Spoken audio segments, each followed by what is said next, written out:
Bonsoir à tous, contente de vous retrouver dans le cadre de ce défi live quotidien sur 365 jours. Je suis Julie Girard, coach d'affaires et je rêve d'une entreprise au service de la qualité de vie et de l'épanouissement du dirigeant, des équipes et de son environnement. Je partage ici des prises de conscience dans l'idée de les faire résonner et de vous en faire partager pour que cela puisse ou pas faire écho chez vous et vous permettre en tous les cas de vous poser et d'être à l'écoute de ce que cela fait vibrer chez vous. Hier, je vous partageais une notion qui est hyper importante pour moi et que je vois dans la réussite entrepreneuriale des clients, mais aussi des dirigeants qui m'entourent. C'est cette notion d'avoir une grande vision, une vision forte qui résonne avec soi autour d'un pourquoi puissant et impactant pour soi, pour ses clients, mais aussi pour le monde.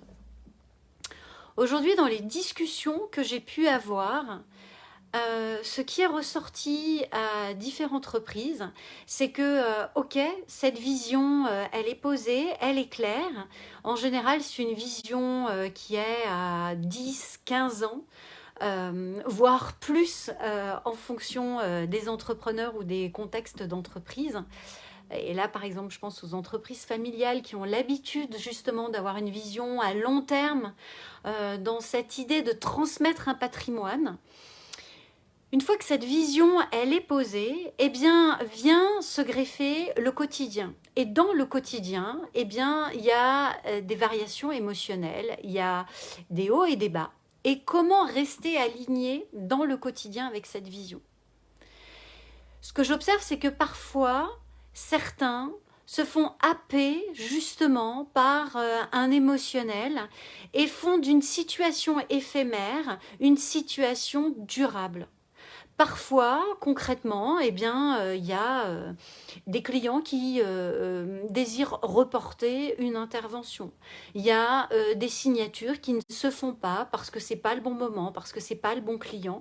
Et du coup, ça peut générer une frustration parce que, eh bien, on n'est pas, le dirigeant ou l'entreprise n'est pas dans l'alignement financier qui est prévu justement pour l'entreprise à ce moment-là. Et ce qui peut se passer à ce moment-là, c'est on n'atteint pas nos objectifs, une déception, un émotionnel qui vient un peu rétrograder l'énergie et qui vient flouter, rendre un peu flou et éloigner cette vision. Comment faire dans ces cas-là pour rester aligné avec ça? Ben justement, un des principes clés que j'ai pu expérimenter et que je continue de partager dans le quotidien, c'est vraiment de rester aligné avec cette vision et de se dire, ok, bah, finalement la vie, hein, c'est une variation d'émotions. Ce que nos enfants nous montrent de manière absolument admirable, comment ils sont capables de passer d'une énergie de joie à une énergie de colère, à une énergie de gratitude, à une énergie de frustration, enfin d'être capable de jongler avec ses émotions. Je trouve que c'est intéressant d'être dans l'observation et de se dire tiens, et si moi aussi finalement je retrouvais cette énergie, cette agilité à pouvoir jouer avec ses émotions, et comment je peux me réaligner sur ma vision profonde en me disant bah ok, c'est pas tout de suite et maintenant, néanmoins c'est l'axe que j'ai choisi. Et du coup, par rapport à ça, c'est justement de se replonger dans cet état émotionnel par eh bien, un alignement court sur un temps de marche ou un temps de silence, ou dans certaines entreprises, je propose justement d'avoir la vision affichée pour pouvoir se replonger dans cette vision, rematérialiser, réincarner cette vision pour reprendre son axe. Et surtout, aller se reconnecter avec cette énergie-là. Et un exemple que j'aime bien utiliser par rapport à ça, c'est, eh bien, on n'a pas appris à marcher en une journée. Et quand bien même, lorsque j'adore observer les enfants sur cette période-là où ils sont dans l'apprentissage de la marche, on les voit, ça prend un peu de temps, ça vacille, il y a ce petit bassin qui bouge, il y a les quelques pas qui se font de manière coucou Sylvie, de manière de plus en plus stable, avec une prise d'affirmation à un moment donné où finalement ils apprennent à marcher dans la maison, peut-être sur du carrelage ou le, le- j'y arrive, le sol. Et puis, lorsque l'enfant ensuite sort à l'extérieur, eh bien, de nouveau, il doit apprendre à retrouver son équilibre sur des graviers, sur du sable, sur les différents éléments. Pourquoi je prends cette analogie? Parce que pour moi, en business, c'est la même chose.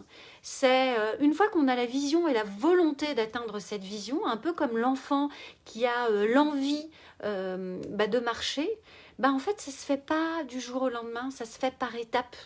Et bien souvent, dans notre volonté entrepreneuriale, ce que je peux observer, que ce soit pour moi, mais aussi pour mes clients, c'est juste de se rappeler que tout ça, ça prend du temps et que c'est pas parce que ça prend du temps que ça ne se fera pas. Et du coup, de se réaligner régulièrement sur sa vision, de se recentrer sur en quoi c'est important, qu'est-ce que je veux vraiment, qu'est-ce qui est vraiment important pour moi, même si aujourd'hui, je n'ai pas obtenu ce que je voulais ou ça ne s'est pas fait comme je le voulais. Finalement, c'est quoi ce cadeau caché et comment je me réaligne dans ma vision pour me reconnecter à cette énergie qui me motive profondément. Voilà, je ne sais pas comment ça résonne pour toi, Sylvie, qui est là, présente, pour vous qui écoutez, comment vous vous réalignez sur votre vision et vous arrivez justement à nettoyer, à purger les émotionnels qui peuvent venir gratter, bousculer. En quoi c'est un apprentissage pour vous? Comment vous vous en servez d'apprentissage et de cadeaux pour rester centré sur ce qui est vraiment important pour vous? Je serais curieuse d'entendre vos stratégies ou vos outils pratiques par rapport à ça. Un grand merci pour ce temps d'écoute, pour ce temps de résonance. Et puis, je vous souhaite une magnifique soirée avec votre grande vision, cette vision qui vous fait vibrer dans vos tripes en tant qu'entrepreneur dirigeant, mais aussi, pourquoi pas, en tant que salarié. Et puis, je vous souhaite une magnifique soirée et je vous dis à demain. Bye bye.